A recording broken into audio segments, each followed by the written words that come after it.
A guttural growl rattled the shutters over Disaw's head. She choked back a gasp. Her dry throat seized and she nearly coughed. "Muffle your breathing, or they'll hear you."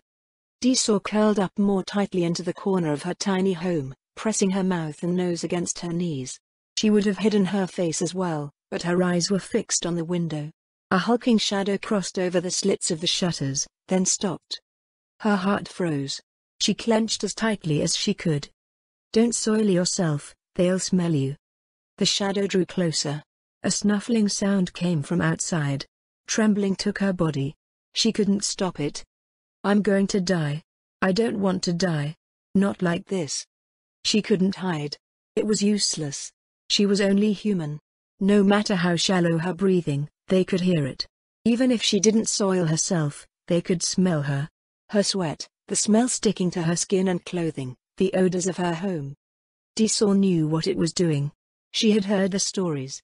It was stalking her, savoring her fear, exulting in the fact that it was the predator and she was its prey. When the tension was at its height, it would pounce. Through the window. Or maybe the panels of the wall. It didn't matter because they were so strong. And then she would scream. She would scream and cry and soil herself. Her clothing and skin would offer no resistance to its teeth and claws. After that, she wouldn't be able to scream. Her insides would be torn out and dragged over the floor. It would rip the flesh from her legs and arms so she couldn't struggle or run. She would only be able to watch it feed. A tear trickled down her cheek. It could probably smell that too. She was about to die. Why was it that she could only think about how she would die? Her eyes went to the door opposite the window. Could she run? There were probably more in the street. They loved it when people ran, loved to chase people as they panicked and fled like frightened bunnies, so there was no doubt that more were lying in wait. A scream drifted over the air, followed by a distant snarl. The shadow on the window receded. Her eyes grew wide. Was she safe? Beyond all hope, had she managed to hide? She leaned to the side, trying to see what was going on. Splinters sprayed into the house as a tiger beast man leapt through the window. Disaw's back slammed into the wall as she jerked away, her shrieks filling the air. Slitted eyes over a fanged maw turned to stare at her. Warmth soaked the skirts of her dress and the odor of her terror rose from beneath. Wicked claws as long as her fingers sheathed and unsheathed. The beastman's lips drew back, revealing a row of sharp teeth. A predator's smile. The last thing that prey wanted to see. "No." Her desperate voice rose. "No. Please, no." The hulking demi-human took a step forward. Her desperate pleas rose into a keening wail. Another step. She pushed back against the wall as if she could shrink away even further. The beastman raised a clawed hand large enough to engulf her head. The door burst open, sending its copper latch bouncing off of the far wall. A tall, black figure dashed through the doorframe. It smashed into the beastman, creating a second window beside the first. The figure went through the hole and into the alley, leaving Disaw alone in the darkness of her home. She blinked several times, her eyes going back and forth. What happened? Pain shot through her knees as she uncurled from the wall. She winced and crawled forward, daring to look out into the alley. Gleaming in the moonlight was a huge man in black plate armor. At his feet was the beastman. Its stripes were stained with blood that trickled over the mud to join with a puddle nearby. "I'm saved?" Disaw looked up and down the alley. Moonlight flooded the narrow way but no one else could be seen. She rose on unsteady feet. Turning back, she looked up at the man who had saved her. Her gaze ran over his gallant figure. She eyed his massive sword. Her heart fluttered. So tall. So strong. Like a hero from a bard's tale. Her desperation transformed into desperation of a different sort. Her husband had been stationed in Eastwatch when the Reach was overrun. Maybe. Disaw combed her fingers through her sweaty blonde hair. She gathered her skirts, hiding the embarrassing stain as best as she could. Nervousness filled her. She clenched her dress to still her trembling hands. "Thank you." Her voice had turned hoarse and ugly from screaming, but she put on her best smile. "Thank you so much. I'm..." The beastman on the ground stirred. Her eyes widened and she took a step back. Watch out." Her hero turned at her voice. Disaw's stomach sank. She had just distracted the man who had saved her. "Not me." She pointed, the ground. Her second warning died on her lips. There was something wrong. She took another step back as the dead beastman stood to loom over the man's shoulder. The both of them regarded her with a baleful crimson gaze. Undead? Undead. Diesel dashed back into her house with a wordless cry. She went through the open door on the other side and into the street. Things couldn't get any worse. That's what she thought when the beastmen took the gates. But now an undead monster had appeared, which was far worse. The beastman would kill her and eat her body, but the undead would enslave her soul. She fled blindly down the street, stumbling over the cracks and loose cobblestones. A crowd appeared ahead of her, blocking the way forward. Could she get by? It looked like they were stuck. But they would be dead if they didn't move. Dead and enslaved for eternity like that poor beastman. Run.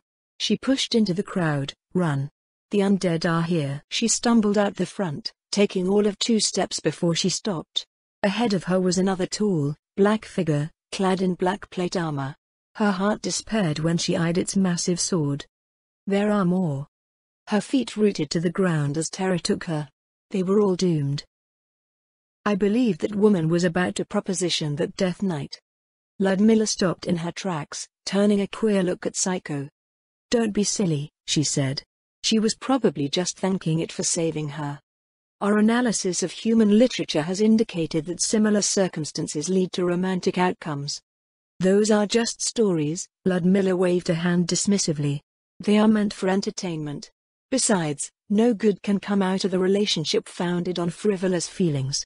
Also, there are people out there that prey on the young and naive, so make sure you don't fall into their clutches. While she was glad that the Royal Army had taken her words to heart and started putting effort into understanding the various races under their protection, studying fanciful tales was probably not the right way to go about it. With most of the undead servitors being less than a year old, it was surely a bad influence. Rather than a commander, maybe I've become a big sister. One with hundreds of baby siblings. The administration was meticulous about keeping case records. They could have instead used the materials compiled over the past year for reference. Walking along a wall on the eastern side of the city, Ludmilla observed the operation below her in the company of Psycho and one of her Death Knight footmen. The Death Knight was one of the first 2 who had been introduced to her household, and she thought that they would appreciate a change of pace after a year of working in the city. The other Death Knight was acting as a guard and babysitter for the Lionham sisters in the war room and would trade places on occasion as her escort. The woman that she and Psycho were discussing appeared out the opposite side of her home, running down the street with a scream. She went all the way to a crowded intersection, where she was subjected to another Death Knight's area taunt. Her company's Death Knights were strategically placed at major intersections, keeping the people from fleeing into the uncleared areas of the city. Eventually, those intersections were stopped up by a mass of citizens, effectively sealing off the areas of the city being secured. The first section is clear, my lady. Our sergeants are repositioning their forces for the next. All right, I'm repositioning as well. What about the cavalry squads? We have a Death Knight and Death Priest at each of the gates. The Death Cavaliers have started patrolling outside the walls. Did they run into anything out there? No, my lady. The camps are empty. Let's continue, then. Ludmilla sighed. A feeding frenzy. Like wild predators drawn to an abundance of prey, the beastmen first gathered around the Draconic Kingdom's capital, then swarmed in to claim their piece of the prize. At least it felt that way. Between what she had observed thus far and the information from Smith Kovalov, Ludmilla was finding it ever more difficult to avoid what would otherwise seem the views of a bigot. She walked along the wall to the next section of the city. With the capital as large as it was, cordons had been created to section off parts of the city and keep things manageable. They would first secure the areas around the wall before collapsing their encirclement on the trapped invaders. Out of the 5 squads of her infantry company, 4 were used to isolate sets of city blocks while the 5th cleared the area of invaders. There were so many beastmen in the city that the first cleared section maximized the number of squire zombies that her company could control. Now, a constant stream of zombies shuffled into the river to conceal their numbers and stand by for orders. The elder sergeants of each squad flew above the streets to direct their subordinates while maintaining invisibility. Thus far, it didn't seem that anyone had noticed them. I'm in position. Raising the banner. Ludmilla unfurled an oversized banner that she had borrowed from the palace's entryway. The wind rising from the river caught the cloth and carried it out over the wall. She handed it to her footman, who raised it high overhead. She pulled a longbow out of her infinite haversack and scanned through the beastmen in the streets below. They were as oblivious to her as the ones that had confronted Lord Tian, preoccupied with the pursuit of their prey. Ludmilla nocked a broadhead arrow and loosed it at a particularly large lion beastman. It jerked violently when her attack found its shoulder and its arm hung limp. The beastman stared at the arrow shaft, then looked around until its gaze fell upon the banner waving on the wall. Warriors. It pointed with its working arm. Human warriors have appeared. The beastman's mane shuddered as another arrow thudded into its chest, and he collapsed to the cobblestones. A furious roar rose from the beastmen nearby. Get that hairless ape. It's got a bow. Get in close. She sent more arrows into the growing throng as it streamed through the streets towards her. Their anger rolled through the air, attracting more of their fellows from the surroundings. Ludmilla carefully observed them, watching their patterns of behavior. For the time being, it was seemingly basic. She killed one of them and they came after her. Killing more did not give the others pause. They sprinted over the fallen, heading straight for the wall. I suppose it's all lions this time, Ludmilla noted. This is suspiciously convenient. Did you not explain why it was occurring? Psycho asked. I did, Ludmilla answered, but it doesn't change how strange it is to see such ordinary expectations play out. It seemed that humans were not the only species who struggled with their nature. No, that wasn't right. Like the humans of the Baharuth Empire, these beastmen allowed themselves to be ruled by what appeared to be natural patterns of behavior for their race. Their ways mostly showed success, as evidenced by their conquest of the Draconic Kingdom, so there was little reason to consider alternatives. The question was how that favorable status quo influenced their development. If she were to guess, they still hadn't strayed far from their tribal roots.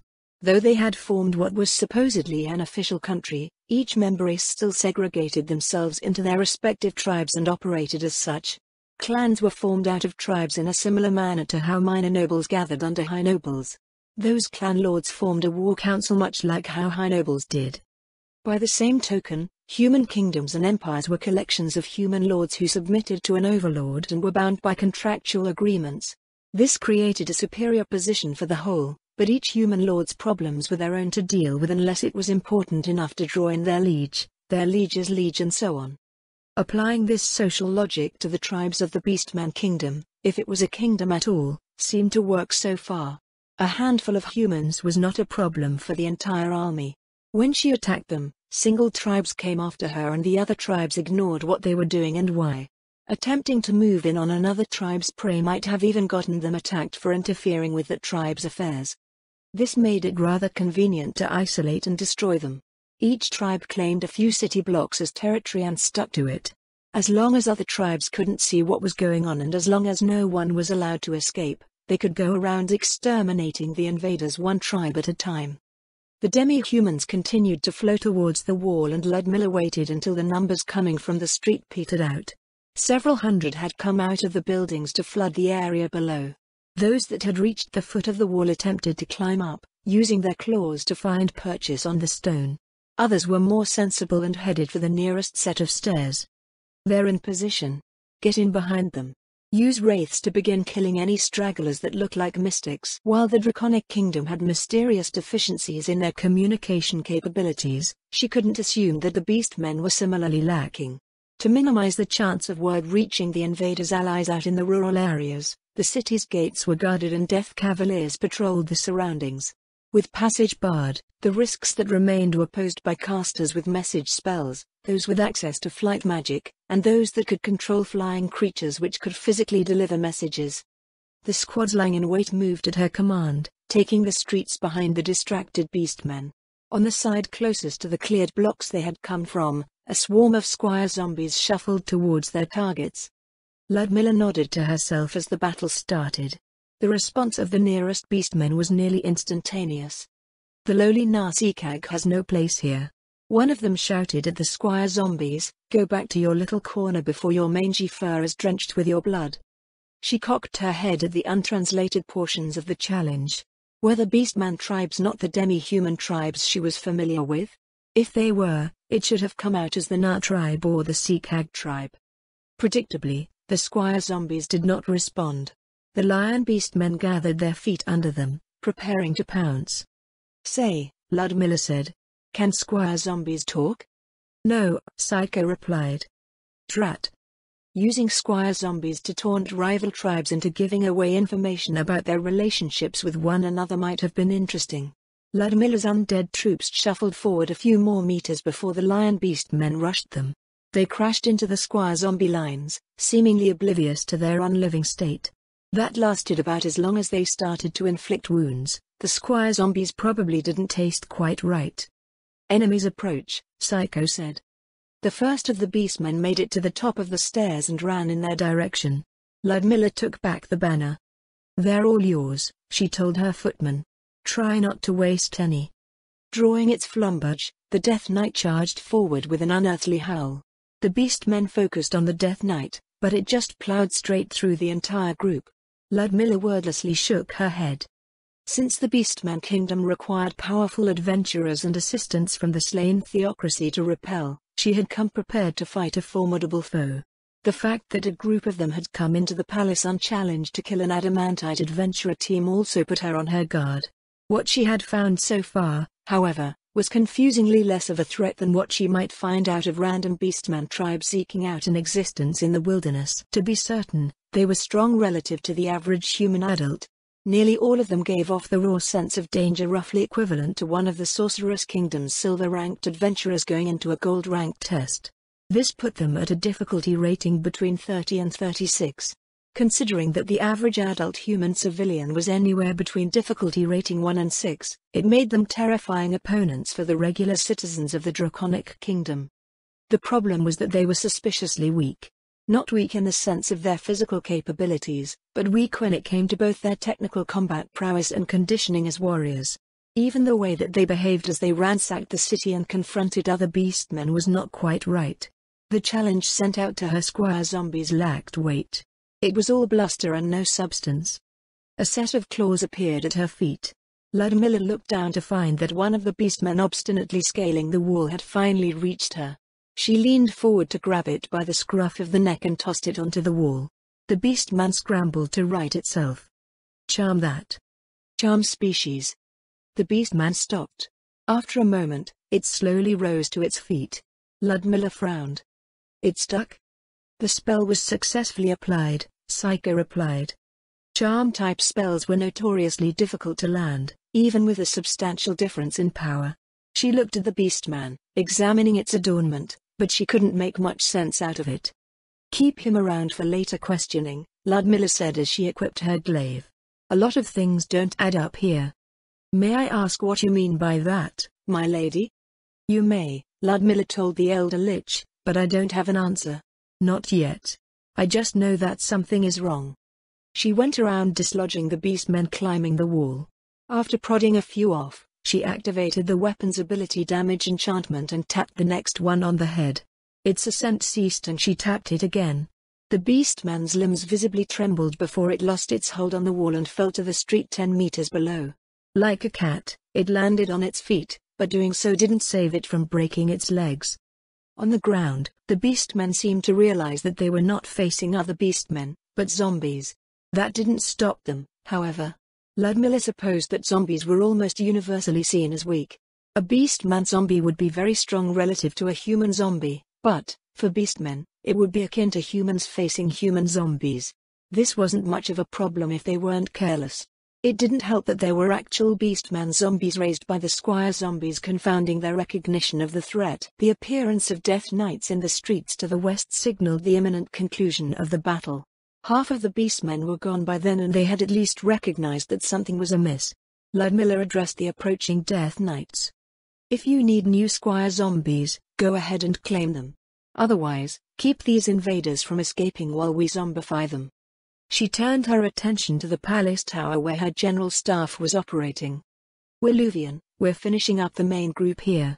How's the next section looking?" "The shadow demons are done looking around, my lady. It's roughly the same ratio of mystics to the tribal population and we've identified them for removal. The lord of this group doesn't appear to be anything special." "All right, we might speed up the plan a bit here. Just a moment." Ludmilla went over to the charmed beastman following Psycho. You declare yourself. Shishi, the beastman proudly declared with a deep roar, of the Irma Dagrin. What does Irma mean? The beastman's lips pulled back, revealing his long, sharp teeth. Is the livestock here so ignorant? Answer the question, Psycho said. Of course, dear friend. Shishi's expression fixed itself and he tossed his mane. Irma is who we are. The name of our kind, the proud lionfolk. Then what does Dagrim mean? Dagrim is the name of Shishi's clan. But what does it mean? The lionfolk tribesman turned his eyes away. Ludmilla tilted her head curiously. Shishi was certainly no scholar, but she thought that he should at least know what his clan's name meant. Shishi, she asked, what is your vocation? Shishi is a nug rancher. What is a nug? Is it something like a nook? Why yes, Shishi rumbled. Nugs are nook that dwell in the jungle. You have to be kidding me. How many of your tribe's warriors are in the city with you? Irma Dagrim is renowned for its agriculture, not its warriors. That is why we are here. Of course, no longer will we herd nug, but humans. Ludmilla turned around, looking over the city with a sigh as a crucial piece of the conflict's puzzle fell into place. She thought that perhaps the terms being used to describe the disposition of the Beastman forces stemmed from existing vocabulary for pre-existing social structures, but she was both wrong and right beyond her imagination. The tribes that form the Beastman forces were not powerful tribal warbands that came from said tribes, but the tribes themselves. What the Draconic Kingdom was being subjected to was not a military invasion in the conventional sense, but a tribal migration. A big one. Her eyes went over to where her footman was carefully arranging its new squire zombies. It had managed to collect about 36 regular zombies, as well. Willuvian. Yes, my lady? We're switching to plan A. Did something happen, my lady?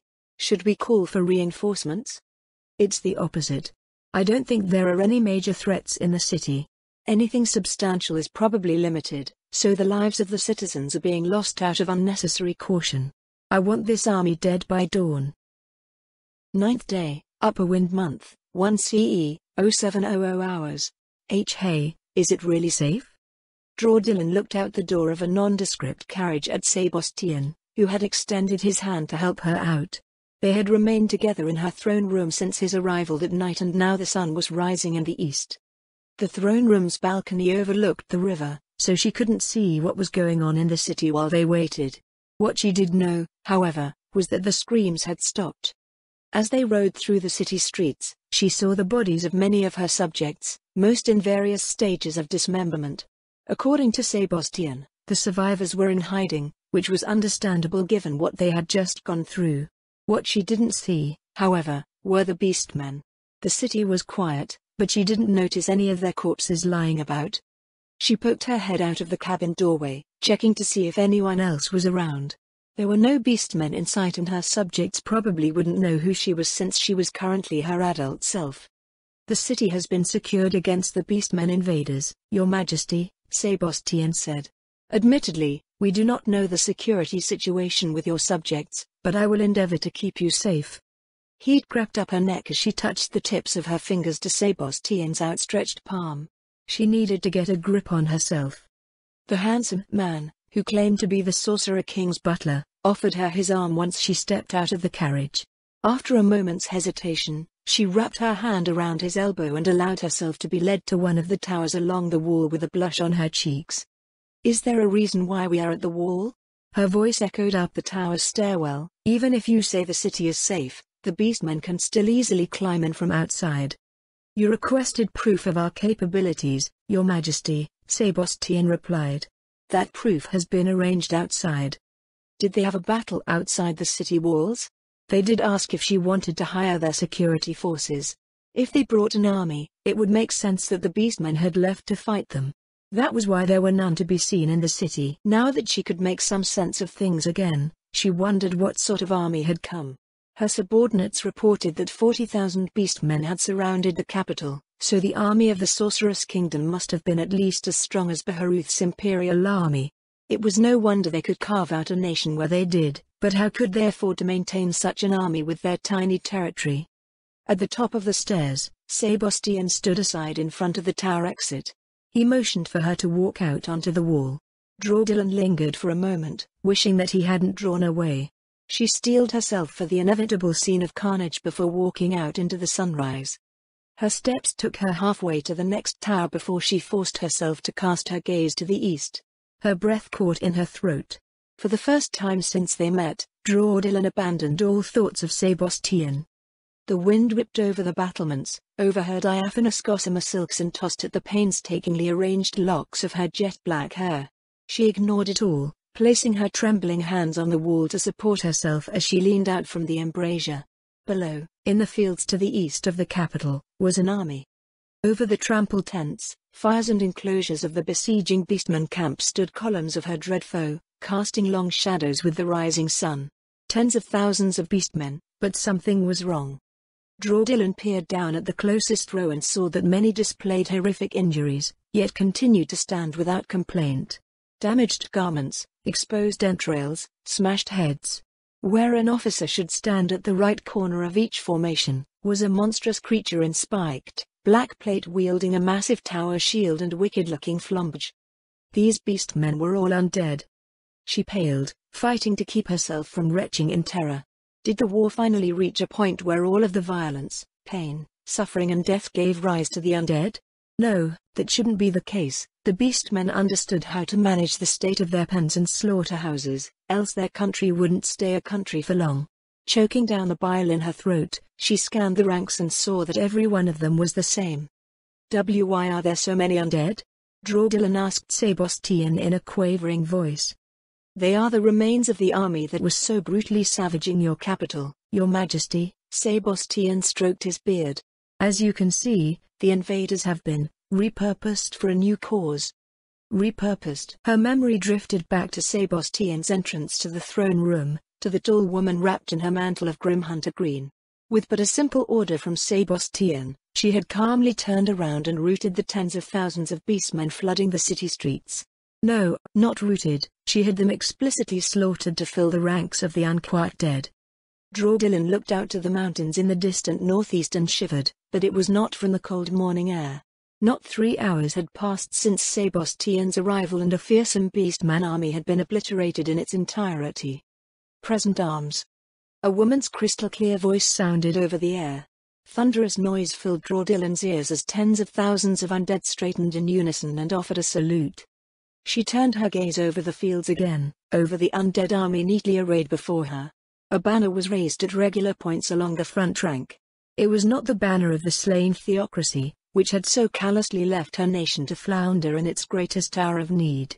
Nor was it any foreign flag she thought might belong to the sorceress kingdom. It was her flag. The flag of the draconic kingdom.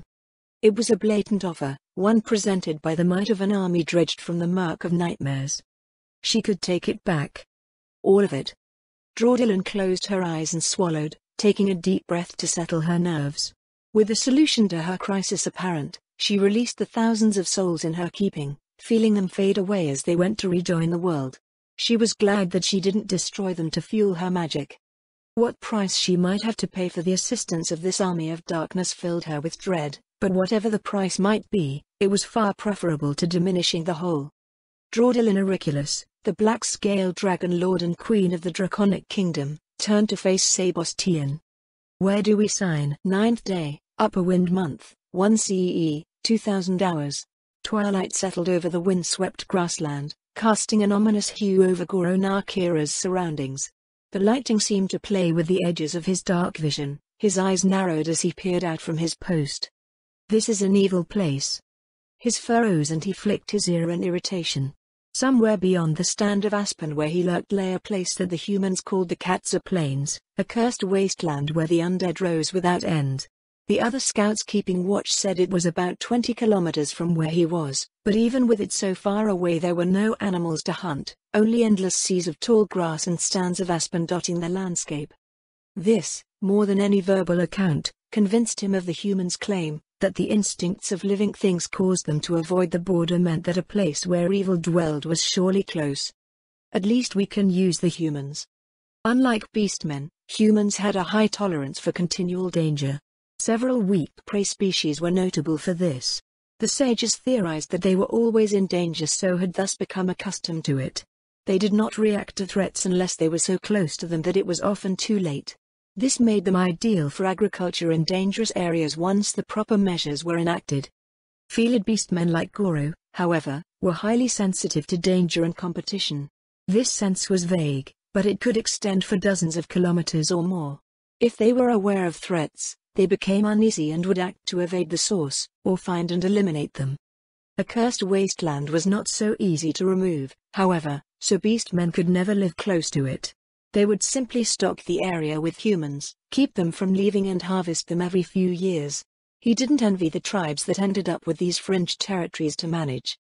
The wind carried with it the scent of a tribesman well before he appeared. The grass parted, revealing a shorter male with the stripes of Nakira. "Trouble," he reported. "Good trouble?" Goro asked, "or bad trouble?" Roll. The newcomer lashed his tail across the grass. "The bad kind. Evil rises in the northwest." "Show me." They loped off over the plain, back in the direction from which Roll came. Goro padded through the fields on silent steps, senses alert for the telltale signs of nearby threats. Undead appearing wasn't necessarily bad. A few here and there could do wonders to relieve the instinctual tension that built up from being in such a place. "What did you see?" Goro asked. "A group of zombies and skeletons," Roll answered, "making their way directly south." "Are you sure about that?" Zombies and skeletons were mindless. They only moved purposefully when reacting to something. "Yes," Roll replied. "I watched them for a good hour. They're moving straight towards some unknown thing." "Maybe some idiot went in and pulled them out," Goro offered. "I checked for tracks ahead of them." Roll's left ear twitched. There was nothing. No scent, either. Those guys down south better not be doing anything stupid. It was the next most likely possibility. The problem with countries coming into conflict with one another was that it could result in the accumulation of the miasmatic force known as negative energy. Butchering the defeated had to be managed carefully, else things could spiral out of control. To combat this, priests usually presided over slaughterhouses, ensuring that practices were compliant with religious regulations, purifying food and sanctifying facilities. In times like theirs, however, things did not always happen so neatly. Even the smallest human settlement had 100 individuals, and one kill led to another. "You think one of the lords lost control?" Goro asked. "I can't think of anything else," Goro answered. "Hopefully, it's only happening in one place." "That would mean we have more undead coming, yeah?" "Maybe. We'll see. We're being paid to guard the border, but I guess it's not just about keeping the humans in." After traveling 5 kilometers, Roll slowed down. They rose to their full height, looking over the sea of grass. "Is that them?" "It's the same group." Roll wrinkled his nose. "I don't see any others." They remained still and watched the hunched figures approach. Goro narrowed his eyes as 5 skeletons and 7 zombies drew close. "If only zombie flesh was edible," he muttered. Roll laughed. "If that were true, undead wastelands would be a priceless resource." "True enough. Time to let loose." Goro advanced, unsheathing his claws with a low growl. The undead turned towards him, and he lunged. 3 skeletons shattered from a single swipe of his paws. Roll rolled through another pair and ripped one of the zombies apart. The others reached out with their cracked claws and he leapt backwards with a snarl. "This cub's getting into it too much." "Well, I did say to let loose." A minute later, the remains of the undead were disintegrating on the ground. "Woo, that felt good." Roll took a deep breath. If only they smelled right. Goro nodded in agreement, taking a calming breath of his own. The scent of undead on the wind was unwelcome, but "Wait a minute," he said. "There are more of them." Roll's nostrils flared as he tested the wind. "That wasn't there before." It's not our fault, right?" "How can that be?" Goro said. "They're too far away to react to us. The tribes managing the human lands must have screwed up." With a jerk of his head, Goro jogged off, following the scent on the wind. A kilometer further northwest, they stopped. 1, 3, 8, 16. "I think you're right," Roll said. "Someone must have messed up. Should we clear them out?" If the undead conveniently took turns to fight, they could handle thousands of them without issue. Being swarmed was another matter entirely. With their overpowering stench flooding the air, he couldn't tell how many more there were beyond the group nearby.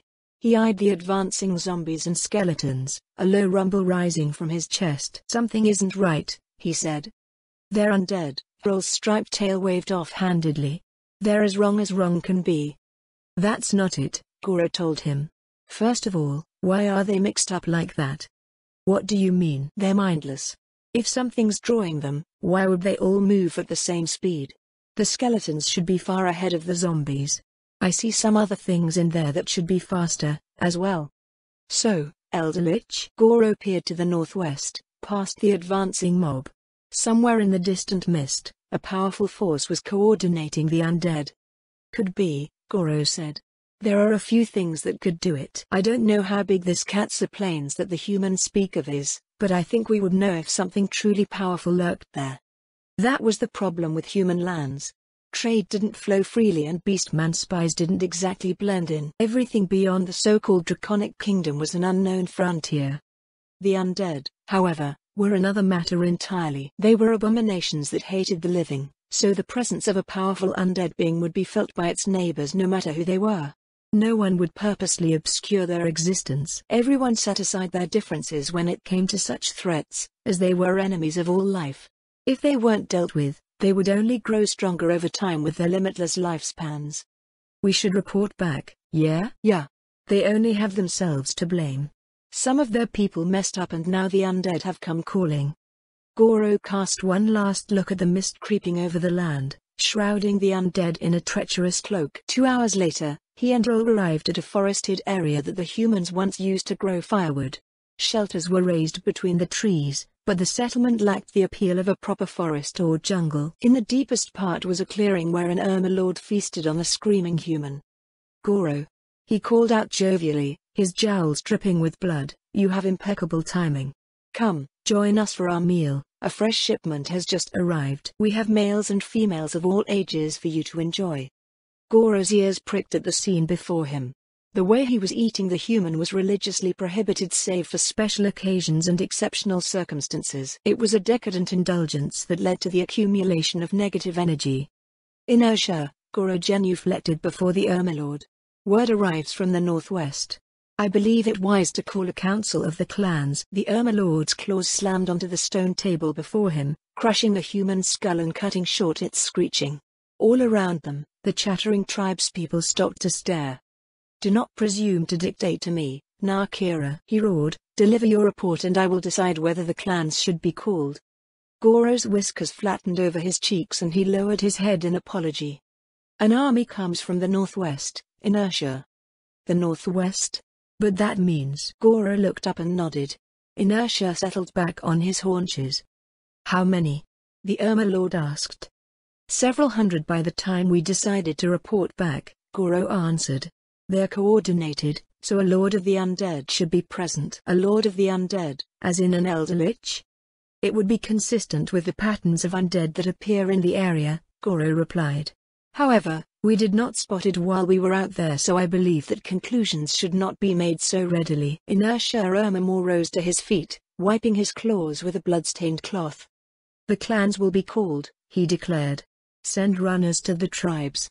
We leave for, what did they call it?" "Blighthold, Inertia," one of the tribal elders said. "We need to figure out proper names for this place," the Overlord muttered. With that, they left the place of Ermamore with the Lord and his entourage leading the way. Goro and Roll followed from far behind. "These Ermamore do not know proper respect," Roll grumbled. "Calm yourself," Goro said. "We are hired help. His conduct is not an issue between clans." "He's lucky that it's not." Roll's voice grew dark. "I would have fed him to his livestock." Goro sighed. All lords had their pride, but the expansion into the human kingdom had unsurprisingly inflated it to undeserved levels amongst those occupying the new lands. Usually, competition for territory involved conflict between beastman tribes or occasionally entire clans. The lands here were taken from humans, whose warrior caste could produce strong individuals, but were by and large weak. Despite this, the prestige that came with winning lands was still claimed. With it came pride, arrogance and the idea that the tribes in question were more than they were. Roll was young and proud, and the young often did not understand where to invest their time and energy. A challenge or a slight was easily perceived in many things and they just couldn't leave them be. Their country was strong and Narkira held a place of high honor, which only helped to make things more volatile. Similarly, the tribes moving into the Draconic Kingdom were young and did not have venerable foundations. Thus, they felt the need to cling to what little they had and fought tooth and claw over matters of political power and social standing. Maybe we should journey deeper into the continent when our work is done here, Goro said. Really? Hrol looked over at him with wide eyes. I would like to visit the great empires once more before I am too old to travel. Goro's gaze went to the distant southeast. It will be good for you to see, too, just like I did when I was your age. The more he thought about it, the better an idea it seemed. It was just what the boy needed. He was bright and talented and seeing what the world was truly like would do him good. In the Great Beastman Confederation, he would understand how far he and his country truly had to go to be anything of real consequence. Then he would stop thinking that every minor thing demanded his full attention and focus on what mattered. Inertia's entourage arrived at Blighthold just before dawn. Hrol's jaws stretched into a wide yawn. We should have run ahead, he yawned again. By the time they arrived, we would have had 5 hours of sleep. I doubt Inertia would have permitted that, Goro replied. Our warning is just another scrap of honor for him to collect. Besides, if the clans of the north are to gather, we can still have a good, long nap. They came to the camp of Irmakisha, the clan that presided over the territories surrounding Blighthold. In the distance, the human city lay in darkness, the flags over its battlements hanging limply under the light of the waxing moon. It doesn't look like the problem came from here, Goro said. Maybe they're doing something in the villages? Hrol suggested. Whatever it is, we should find out soon enough. Or not. Just as honor was greedily claimed, shameful deeds were often shrouded. Inertia strode into the encampment, heading straight to the largest collection of tents. There, under an ancient coast cypress with a crown towering 100 meters over the surroundings, awaited Elenhorsh Irmakisha, Lord of the Irmakisha. He rose to his feet, a towering specimen of the lionfolk standing 3 meters tall. This had better be good. Inertia, his arms crossed over his broad chest. Elenhorsh. Inertia dipped his head. An undead army is advancing from the northwest. Undead? Elenhorsh snarled. What have you done, Inertia? I have done nothing. Inertia's ear twitched. Perhaps it was some other tribe, but not Hermamore. Hundreds of undead come as we speak. A low murmur rose from Elenhorsh's court. Some seemed dismissive, while others were grim. The clan lord glanced at Goro. Who saw these hundreds of undead? He asked. What manner of undead come? Some of the ones we hired from Narkira, Inertia answered. They say that a lord of the undead commands them. Did you see this lord of the undead? Inertia turned his head to look at Goro. Goro stepped forward and went to a knee before Elenhorsh. I did not see it, Elenhorsh, he said. It was the behavior of the undead coming out of the wasteland that indicated its existence. The mindless undead do not display the coordination that we observed without being controlled. What say you to this, Karalak? Elenhorsh looked to his right. It is consistent with what I know, an elderly mystic said. But the numbers are too great. Karalak's claws scratched over the ground. For there to be so many, I dare not speak of what might come. Goro's muzzle shifted as he licked his lips in distaste. Nothing changed regardless of what she said, so it was better to know. When turned to for their knowledge, mystics tended to deliver it with dramatic flair to reinforce their influence. If you mean a night lich, Goro said, we have heard no rumors of the sort from the locals. An undead being of that caliber would be well known in the area unless it has gone to great measures to conceal its existence. A night lich is too much, Elenhorsh's ears twitched. It must be something else. Or maybe this entire clan is filled with idiots. Why would deciding that something was too much make it any less? Goro's tail waved idly behind him as he offered another possibility. If these wastelands have existed for longer than living memory and the locals do not disturb it, a cabal of elder liches may dwell within. The Overlord visibly relaxed upon hearing the alternative interpretation. Goro resisted the urge to laugh at his change in attitude. An elder lich might be a step away from becoming a night lich, and the first indication that it was that powerful would be a charred and blasted circle where 24 tribespeople once stood. With how many undead you discovered, Elenhorsh asked, how many elder liches would that be? 2, from what we saw, Goro replied. That doesn't sound unreasonable, Elenhorsch brightened at the estimate. If the tribes of Irmakisha all contribute, we can sweep away these elder liches. This may be a good thing in the end. Many have expressed concerns about the Katsa plains that the humans speak of. Once we deal with the undead, all will be assured in our ability to hold these lands. Goro weighed the viability of advising caution. While mystics were respected amongst their own people, the mystics of other races were seen as ineffective compared to warriors. Mystics that used summoned beings were seen as cowards. Elenhorsch's threat assessment might have changed if they had to fight the archangel flames that the Draconic Kingdom occasionally employed, but they had not been seen anywhere over the course of their invasion. As such, Elenhorsch would take the field against the undead thinking that they were unworthy foes.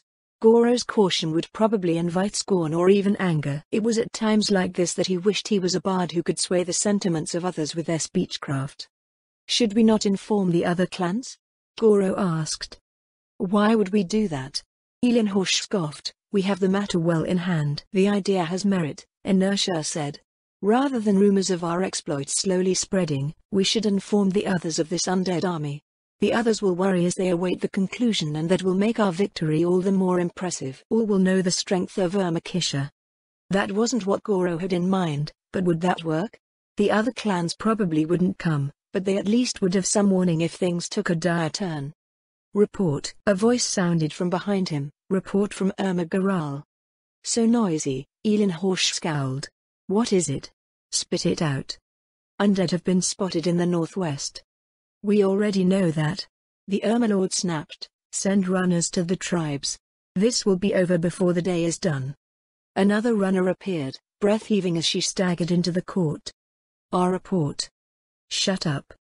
The runner cringed and drew back, slinking away into the night with a limp tail. Shouldn't they at least hear what she has to say? Hrol muttered. He is fixated on his prey. Goro looked around the court. I think they all are. Everyone that matters, at least. Let's go find that runner. They left Elenhorsch's court, which was building up to frenzied levels of fervor. If Fila Beastmen had a weakness, it was their intense, single-minded focus. Those of certain castes trained to master their primal nature, but the Irmakisha was a clan whose affairs did not require it. Even so, claiming that they were falling prey to their base instincts was considered a grievous insult. Far from the Irmakisha camp, they found the female runner catching her breath near the edge of the fallow fields. She started at their appearance, eyeing Goro and Hrol nervously. What do you want? You came to deliver a report, Goro said. What tribe are you from?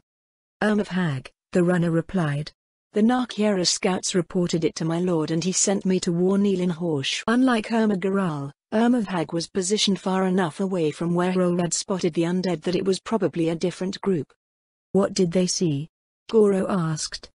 Skeletons and zombies, mostly. They said that there were some slightly stronger ones mixed in. How many in total? Several hundred, the female's ear twitched. Were they all moving together? Why, yes, the female said. The Narkiera scout noted that as well. She said that something was probably controlling them. I see, Goro's voice was grim. I will bring this to Elenhorsch's attention. Thank you. They ran back the way they came, joining the stream of Irma headed northwest. Elenhorsch had wasted no time rousing his clan to action. The clan lord was near the head of the advance, his pale mane streaming in the night wind. Elenhorsch. Goro called out, I would speak to you. The Overlord cast an annoyed look in their direction. He did not slow his pace. The runner you sent away, Goro pressed him. She was from of Hag. What of it? She, too, was sent to inform us of the undead, but I believe that it may be a different group of them. Elenhorsch sneered at his words. Do you somehow believe that elder liches spring forth in multitudes as humans do? That hundreds of them lurk on the other side of the mist? Well, no, Goro admitted, but even 4 elder liches is a considerable threat. Enough to destroy a town and its surroundings. Or a small human city. Irmakisha is not a town, Elenhorsch scoffed. 4 elder liches cannot stand up to 10,000 proud lionfolk. If they were the average elder lich, he would be absolutely correct.